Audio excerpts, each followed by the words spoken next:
La hora estelar ha llegado. Por eso te traemos la entrevista del día en tu distrito informativo. 7, ya casi las 8 de la mañana, sí, en Distrito Informativo. Sí, ahora sí, 8 en puntito de la mañana en Distrito Informativo y estamos de regreso a través de la Roca 91.7 FM de 7 a 9 de la mañana. Somos Distrito Informativo, una entrevista que le informa, le lleva los mejores comentarios, los debates de interés y todo lo que está gravitando en las informaciones nacionales e internacionales. Pero en este momento vamos a hablar de las artes. Vamos a hablar de teatro, vamos a hablar de libretos, vamos a hablar de espectáculo con Aidita Selma, quien es una gran actriz, productora artística, también libretista y audiovisuales. Muy buenos días, ¿cómo estás, Aida? Encantada de compartir con usted en este programa tan maravilloso, me encanta. Gracias por estar con nosotros. Muchas gracias. Antes de iniciar de hablar de la obra teatral Radotka, nos gustaría más conocer sobre usted, sobre su historia, cómo llega al teatro, cómo se convierte toda una actriz así reconocida en el país. Bueno, gracias por el piropo. Fíjate que yo empecé a los 12 años, digamos, en el mundo del arte, porque publiqué mi primer libro de cuentos infantiles. Entonces, en ese momento me involucré con personas muy adultas, mayores que yo, que me fueron orientando, me fueron apoyando por el camino no solamente de la literatura, y a través de la literatura conecté con el teatro, obviamente, explorando ese mundo, explorando realmente qué era lo que yo quería hacer. Sigo escribiendo, de hecho publiqué hace pocos años, mi más reciente libro fue El Comisario George, que es la historia de la vida de mi hijo, de Luis Aníbal, que es un niño que tuvo que ser operado varias veces y la última cirugía consistió en retirarle el lado izquierdo del cerebro.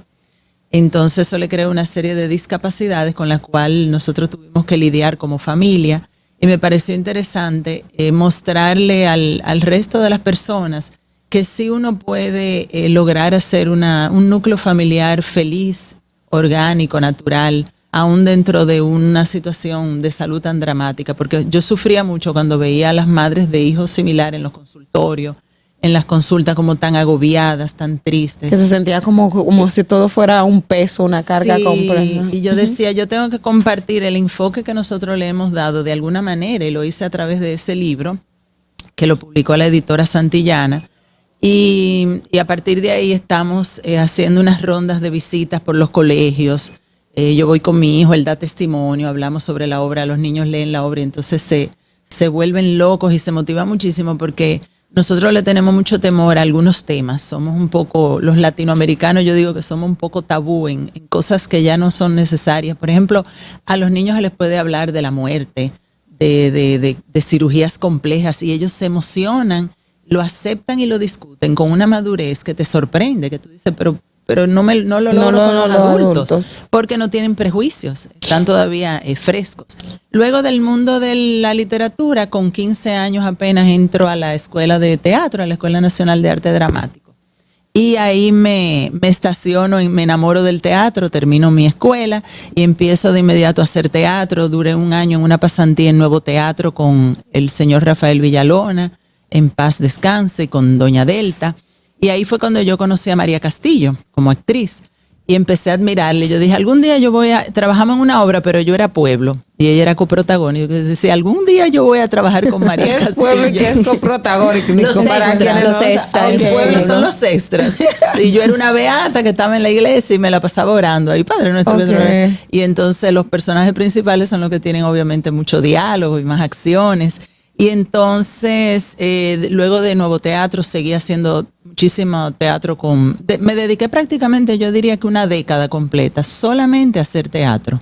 Okay. Fundé mi propia compañía de teatro infantil, hacíamos títeres, obras de pantomima, teatro vivo. ¿Y lo mantiene aún el teatro? No, el papalote lo traspasé a mis colegas, se lo dejé en mano a otro grupo. Y de ahí sucedió una circunstancia que yo digo que todo obra para bien y uno no sabe cuál es el destino de uno. Llegó una situación económica difícil y yo entré al mundo de la publicidad. Entré como publicista de chuflay, como digo yo, eso fue de casualidad. Me invitaron a redactar un texto y los dueños de la empresa le dijeron a los jefes míos, Mira, queremos que esa muchacha se quede ahí como creativa, que nos gusta, como trabaja los temas. Y me quedé trabajando sin haber estudiado publicidad. Pero tiene la creatividad y eso es lo que da el arte. Y yo decía, también. pero yo no soy publicista, yo no puedo aceptar este trabajo. Bueno, y ahí me quedé en el mundo de la publicidad como por 20 y pico de años hasta el día de hoy. Trabajé en varias publicitarias, luego formé mi propia empresa con mi esposo que se llama Chips Unlimited, donde nosotros producimos de todo, o sea, eventos, es una productora de eventos, sobre todo culturales, también hacemos eventos corporativos, audiovisuales, cortometrajes y publicidad. Y ahí me quedé en eso. Ahora hay una mayor apertura, hay más personas que estudian teatro, hay una mejor valoración del público, hay un público que va al teatro, hay más salas, más escuelas. Cuando iniciaste fue muy duro el camino a trillar como actriz. O sea, según lo que me decías, te dedicabas exclusivamente a eso. ¿De eso se podía vivir en ese entonces? No, realmente no. Yo lo hacía porque era muy joven y vivía en la casa de mis padres todavía. Cuando tengo ya que hacerme responsable de mi vida, es cuando tengo que, de hecho lo tuve que dejar el teatro. Yo tenía 14, 12 años que no hacía teatro y me enfoqué en el asunto de la producción. Ahí vinieron las producciones de los premios Casandra, que me tocaron por 4 años distintos, no consecutivos, hacerlos. Premiaciones, eventos artísticos, corporativos, muchos trabajos culturales y nada, no me dio el tiempo para seguir haciendo teatro porque hay que dedicarles realmente mucho tiempo. Ahora precisamente la oportunidad de regresar al teatro se da porque tras la pandemia ya el volumen de producción de mi oficina obviamente no es el mismo y se abrió esa brecha y yo dije, bueno, para yo seguir como haciendo intentos fallidos de hacer cosas y cosas, déjame entrar en esta oportunidad porque parece que Dios me la puso ahí. Y yo estaba loca realmente por volver a hacer teatro algún día, pero de hecho ni siquiera me pasaba por la cabeza. Pero con todo el cambio de la pandemia uno también revisa los valores, lo que antes parecía imposible. O sea, yo no me imaginaba, por ejemplo, tomar vacaciones. Si yo tenía un evento, yo cancelaba esas vacaciones porque, tenemos trabajo, yo pensaba que no se podía. Trabajo primero vivir, y luego de que 6 meses, 1 año, yo no me lo imaginaba y lo hicimos en pandemia. Exactamente. Yo duré 1 año y medio sin hacer absolutamente nada y no nos morimos y sobrevivimos. Entonces uno revisa sus valores, revisa sus prioridades y ha sido muy lindo volver a hacer teatro y me gustaría seguir haciéndolo. Pero aún se registra ese crecimiento de mayores salas. Es muy difícil ahora mismo el asunto de la publicidad, de la boleta, cubrir los costos. El cine tiene la ventaja que tiene la ley de cine. El teatro tiene la ley de mecenazgo, no sé en qué va, pero que yo sepa todavía no se ha aplicado en alguna obra. Entonces es muy cuesta arriba hacer producciones que sean rentables. Sí, realmente se trabaja mucho con la colaboración, el apoyo de los patrocinadores, pero también los amigos que ayudan, que apoyan. Los medios como ustedes que nos reciben y nos ayudan a divulgar, pero es muy penoso. Yo espero que con la ley de mecenazgo que ya está en camino, y de hecho María Castillo forma parte de ese comité honoríficamente, ella es una de las asesoras, porque ella además de actriz hizo una maestría en gestión cultural y ha sido invitada para esto, y yo espero que con esa ley funcione de la misma manera que como está funcionando con el cine. Porque la verdad es que cuando surgió la ley de cine yo me sorprendí porque aquí no teníamos ni siquiera una gran industria. Se habían hecho 2 o 3 películas, pero las artes escénicas, no solamente el teatro, sino la danza y la música y el folclore ya tenían una larga tradición en nuestro país. O sea que hace rato que nos merecemos esa ley de mecenazgo y esperamos que sí. Sin embargo, con la ley de cine se ha dado que han surgido muchos actores que también enriquecen el escenario dominicano. La gente a veces no marca o no hace una diferencia entre el actor de cine y el actor de teatro. Esas diferencias, ¿cómo se dan y cómo uno puede o no adaptarse a otro escenario? ¿Es fácil hacerlo? Sí. ¿No es fácil? Esa pregunta es muy interesante, sobre todo para una actriz. La mayoría de los actores grandes de cine, de Hollywood, vuelven al teatro o surgieron del teatro, o en algún momento de la vida han estado conectados con el teatro. Porque el teatro, digamos, es como la matriz. Ahí es donde realmente tú te enfrentas, que no es de que toma 1, 2, 3, 70 hata que te salga, no. Eso es toma 1 y ya. Ya lo que es. Y el público te aceptó no de inmediato y tú te confrontas con él ahí, le ves los ojos, las reacciones. Me toca, por ejemplo, en esta obra que la Sala Rebelo es muy pequeña y esa sala le extendieron el escenario. Entonces el pasillo que había entre la primera fila y el proscenio, que es el borde del escenario, era más amplio. Ahora tenemos al público ahí como enfrente tuyo y tú miras hacia abajo y tú les ves los ojos a las personas y es una experiencia bellísima porque realmente tú estás en contacto directo con la gente. En el cine es, digamos, un poco más frío porque tú vas a repetir, aunque no sea por ti, por una razón de iluminación, de sonido, porque el director quiere otro tiro, otra toma. Entonces tú vas a repetir muchas veces la misma emoción. Yo pienso que los dos tienen sus dificultades. El teatro quizá tiene más presión emocional, psicológica, de que tienes que hacerlo bien de la primera. Y en el cine tú sabes que tienes la opción de equivocarte y de repetir. Pero también mantener la misma emoción y repetirla 10, 15 veces, hasta las veces que sea necesario, también es un reto. Llora de nuevo. Sí, emocionante. Exactamente. O muérete de la risa 16 veces, toma 25. Claro, el teatro progresivo, tú vas por lo menos alimentando el sentimiento. Sí hay que, por ejemplo, el actor de teatro tiene que tener mucho cuidado cuando va a hacer cine de reducir la gesticulación, porque en teatro uno proyecta mucho. De hecho, yo en la vida real soy así, yo hago mucha mueca y me muevo mucho la cara. Y hay una línea muy graciosa de la obra Radosca que María dice, pero hay muchísima gente, y es propia de la obra, no fue que la gente cree que nosotros la agregamos, pero nosotros no tocamos la obra. Okay. Dice, hay muchísima gente que vive del teatro y del cine sin mover un músculo, porque tú que fuiste alumna de María sabes lo mucho que ella insiste en la expresión, en que todo nuestro cuerpo hable, los gestos de nuestra cara, las manos. Entonces tenemos que controlar eso para hacer cine, porque obviamente en el cine tu cara se pone 100 veces más grande del tamaño natural y tenemos que controlar. A veces nos pasa eso, que decimos, ay, se vio como falso, sobreactuado. ¿De quién es la idea y la producción y dirección de esta obra de Radosca? Que ya lleva 8 funciones. Sí, esta va a ser la 9ª, la de hoy, la de esta noche. Es una producción y dirección de Guillermo Cordero y entonces tenemos en el papel de la otra cuidadora, yo soy una de las 2 cuidadoras, la otra cuidadora es María Castillo. Y Radosca, que es el personaje que lleva el nombre de la obra, lo hace Miriam Bello, que es una anciana serbia que vino a cualquier ciudad de Latinoamérica. Nosotros no necesariamente la ubicamos en Santo Domingo, sino la dejamos así porque la obra tiene un valor, digamos, universal y trata temas que son propios de toda Latinoamérica y quisimos respetar eso, dejarle esa universalidad. Y no fue necesario, además, tú sabes, como a veces tenemos que en algunas comedias platanar y adaptar los chistes, porque son chistes realmente universales, que tratan temas de la vida cotidiana que nos incumben. En la escenografía está Fidel López y en las luces Liliana Díaz. Y nuestro compañero regidor y apuntador que nos acompañó durante estos 3 meses, Josué Irujo, que es un joven actor y director, muy talentoso también, José Gómez en la utilería. En fin, tenemos un equipo muy ¿Por quién fue escrita? Los autores son 2 uruguayos, Smith e Ibarzábal, y son autores contemporáneos. Digamos, esta obra es su gran éxito. Ellos han escrito varias obras juntos, pero esta obra se está presentando, creo que ya va para un año, en Argentina, en Costa Rica, en Chile, y donde quiera que se presente ha sido igualmente como aquí, súper exitosa. Porque los temas que trata, dentro de ese humor, y tú te empiezas a reír desde la primera palabra hasta la última, pero no deja de tener sus reflexiones. Y yo creo que precisamente por eso es que la gente se ríe tanto, porque uno se ve reflejado y uno dice, concho, pero es verdad, eso nos pasa, nos atañe. Por ejemplo, ahí ustedes van a ver que se habla mucho y se satiriza mucho el sistema de salud, el sistema de seguridad social. Bueno, ahí llevan son como denuncias sociales y todo eso. Sí, hasta la funeraria, toda esa funeraria que te venden esos planes prepagados.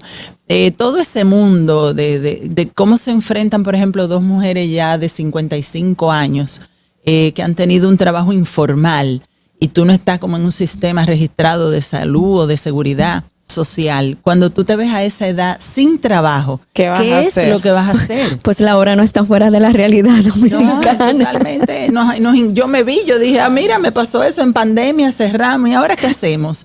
Entonces no nos podemos dar el lujo de dejar de trabajar como en los países civilizados, que cuando tú llegas a cierta edad el Estado se hace cargo. No, aquí si tú no trabajaste te moriste. Entonces la obra toca todos esos temas. Yo creo que por eso la gente se ha identificado tanto, porque nosotros los dominicanos tenemos esa gran capacidad. o los latinos en general, de reírnos de nuestras propias miserias. No podemos estar muriendo y ahí estamos, Y nos reímos, nos vamos felices a la tumba, como decía. Aidita, pero también usted tiene otra faceta que es interesantísima, y ahora con este contexto uno se pregunta, pero hay premio soberano, no hay premio soberano, ¿qué ha pasado con los soberanos? O sea, en este año nosotros no sabemos qué ha pasado. Usted que ya ha trabajado y conoce cómo es el tema de los premios soberanos, ¿cuál es su opinión de esto que estamos viviendo ahora? Porque digamos que es como el espectáculo que con todas las limitaciones y situaciones es como el espectáculo que toda la población dominicana ve, pero no tenemos soberano. Bueno, casualmente ayer yo leí una noticia donde la presidente de Acroarte anunciaba que sí, que los premios ya se estaban organizando. Están pautados ya para el 27 de septiembre de este año. Se está trabajando lo que ya son las segundas etapas evaluativas para concluir quiénes serán los nominados y darle ya forma a lo que es premio soberano. Pero yo creo que no van a tener mucho dinero en ese sentido. El año que Madeline viene, si siguen así, el año que viene va a ser para Navidad. Vamos a ver cómo va a ir. En febrero, sí. Era en febrero, marzo, exactamente. Entonces, ¿qué pasa? ¿Qué ha pasado con algo que es, digamos, una forma de resaltar a los artistas locales? Mira, para mí que eso no es nada extraordinario. Todos los proyectos en el mundo tienen un ciclo. Todo en la vida tiene un ciclo. ¿Terminó el ciclo de los soberanos? Sí, hay ciclos de que se cierran, se abren. No es la primera vez que los premios tienen una crisis. En un año en que yo lo hice, de hecho, me pidieron que lo hiciera donde yo trabajaba, que era la agencia que manejaba a la cervecería Jonas Rubik and Damaris. Me dijeron, mira, queremos que tú produzcas los premios, no queremos involucrar gente de la farándula ni del arte, sino manejarlo de una manera interna para cerrar este ciclo, porque los premios ya no se van a volver a hacer. Se supone que se iban a acabar en el año 93, era el último, pero luego hubo un acuerdo. Eran Cassandra, ¿verdad? Eran Cassandra hasta los otros días, sí. Y luego hubo un acuerdo. Y eso se rescató y al año siguiente lo produjo Guillermo Cordero, estando todavía yo en Jonas Rubik, que yo fui incluso colaboradora del proyecto desde la publicitaria y siguieron. O sea que no es la primera vez que los premios tienen algún tipo de crisis, igual que cuando hubo que cambiar el nombre, que la familia solicitó que se les retirara el nombre. Son crisis que tienen los proyectos largos. Yo pienso que lo importante es que siempre todos los grupos estén abiertos, tanto los patrocinadores, ¿verdad? Como Acroarte, como los incumbentes, que haya esa apertura y esa conciencia de que es el único premio que existe para el artista en este país y de que hay que luchar para protegerlo y si hay que negociar y ceder, pues hacerlo. Se tiende a pensar que los productos culturales deben ser fáciles de asimilar y yo entiendo que se tiende como a subestimar la inteligencia del espectador. De hecho, muchos productores en teatro apuestan por la comedia fácil. En este caso es una comedia negra y me imagino que fue escrita por uruguayos, debe tener un poco de dejar pensar y reflexionar al espectador.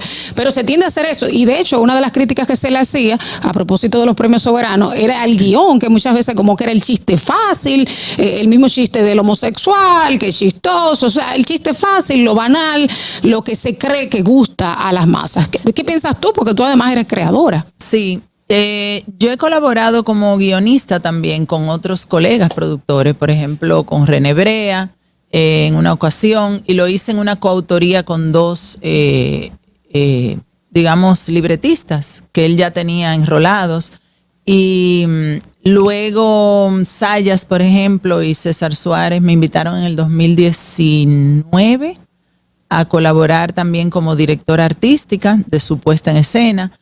Yo pienso que las colaboraciones son importantes. A veces necesitamos reforzar, sobre todo cuando los proyectos están dentro de esa crisis que ustedes mencionan con toda la razón, porque eso es obvio que sí la hay, nadie lo puede negar. Hay una crisis a nivel de calidad, de todo. Pero eso lo pide la masa, porque la gente dice, eso es lo que el público quiere, y pasa también en la televisión, ¿o no? Eso es lo que se cree, pero eso no es así. Es lo que de hecho, en los últimos años en Los Soberanos, esa ha sido la crítica, que se ha olvidado un poco de darle calor a lo típico, a lo propio, a lo local, para dar auge a cosas nuevas que no necesariamente estén identificadas a toda la población. Sí, lo que pasa es que hay que reconocer claramente qué es arte. Si tú vas a hacer un premio para premiar el arte, tienes que tener claramente que el arte siempre tiene un perfil académico y lamentablemente hay que decirlo así, suena duro, suena difícil, sobre todo en esta época en que usamos tantos eufemismos y no queremos usar las palabras que le corresponden a cada cosa. Y la gente se ofende. O sea, estamos en una época donde las cosas no se pueden decir con claridad porque todo es una ofensa. Son de cristales, como dicen. Sí, la generación cristalina. Pero yo lo digo porque a mí, como yo no soy de esta generación, yo no puedo modificar mi forma de pensar y de hablar ya a esta edad, es muy tarde para yo adaptarme. Y yo voy a seguir insistiendo en que el arte sí es exclusivo y excluyente y es elitista, pero eso no quiere decir que seamos malos y que vamos a maltratar a ciertos sectores. No, es que el arte es así porque el arte es académico. Cuando tú quieres tener una buena pieza, tú tienes que buscar un buen dramaturgo. En teatro, por ejemplo, cuando tú quieres obtener una buena música, tú tienes que buscar un compositor que te escriba, que te sepa escribir música, que haya aprendido a escribir música, a componer realmente. Si tú lo tiras ahí de oído y lo logras hacer, bueno, eso es una expresión cultural, como digo yo, una manifestación cultural. Pero no crees que forma parte de la cultura, no vamos a negar que forma parte. Todos estos ritmos que no son arte, que son expresiones culturales, forman parte de la cultura de nuestro país, de la cultura urbana, de la cultura callejera, todo lo que uno quiera, pero hay que saber delimitar lo que es arte de lo que no es arte. Entonces yo pienso que los premios, aunque premien y expongan las manifestaciones culturales de moda, deben de todas formas, a nivel de sus premiaciones, tomar en cuenta el arte, porque para eso es que está el premio. Y eso lo dicen los estatutos. Se premian las artes escénicas, por ejemplo. Y no solamente eso, sino también es que es algo que tienes que mantener en el tiempo. Y si tú no apoyas algo que tienes que mantener, al final va a desaparecer.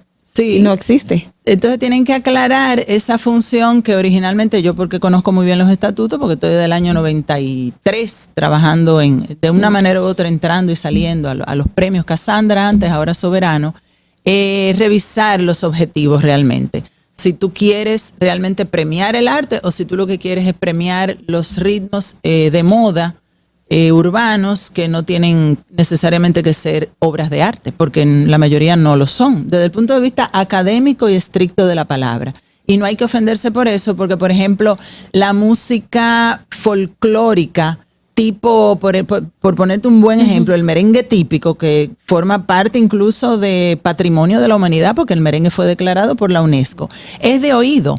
No es académico. Los merengueros típicos no te saben escribir, te lo tararean, te dicen taracatacatanta y te lo marcan. Eso no tiene nada de malo. Lo que pasa es que tenemos que conocer esa distinción. Tenemos una llamada. Buenos días. Los audífonos. Buenos días.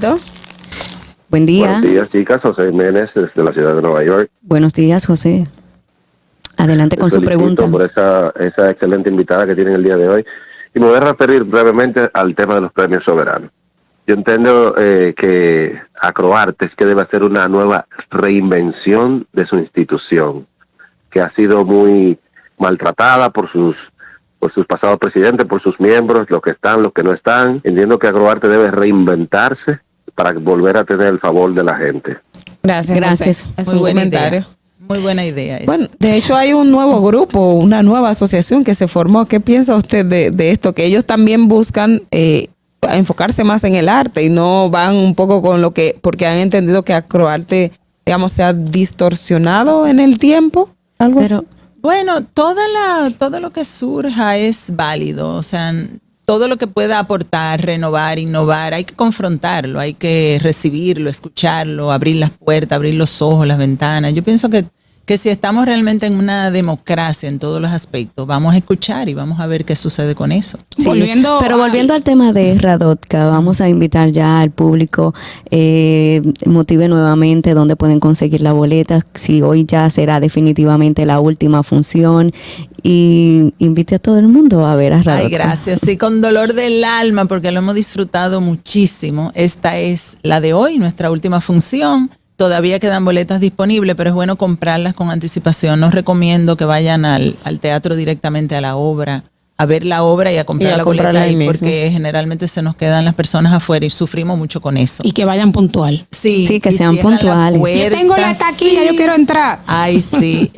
Lo pueden conseguir online por Huepa Tickets o acercarse a los supermercados nacional donde están los Huepa, en cualquiera de las sucursales, también en la misma boletería del Teatro Nacional que está abierta, y tener su boletica con tiempo. ¿A qué hora se presenta la obra? Es a las 8:30 de la noche. Así que lleguen a las 7:30. No puede entrar después que comience la obra. Sí, Porque no. la sala es muy pequeña No. y tú sabes que el teatro en vivo, cuando tú abres esa puerta y entra la luz y una persona caminando, molesta Eso muchísimo. exactamente, eso Y entonces, distrae. el que ya se sentó, que llegó temprano, se disgusta. Y eso es en toda parte. A mí me pasó No, yo. pero eso No, eso es pregunto, normal. es como una regla Es del una teatro. regla. Si empezó, no puede entrar, No puede sea quien entrar. sea. Exacto. A mí me pasó, fui a ver unos musicales en Broadway que lo hice como una manera de trabajar, de ir a ver como una tarea.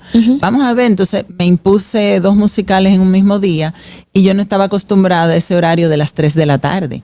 Yo me confundí, yo estaba comiendo y digo, déjame revisar, que yo sé que hay una que es temprana. ¡Ay, es en 20 minutos! Y llegué y no pude entrar. Y lo perdí.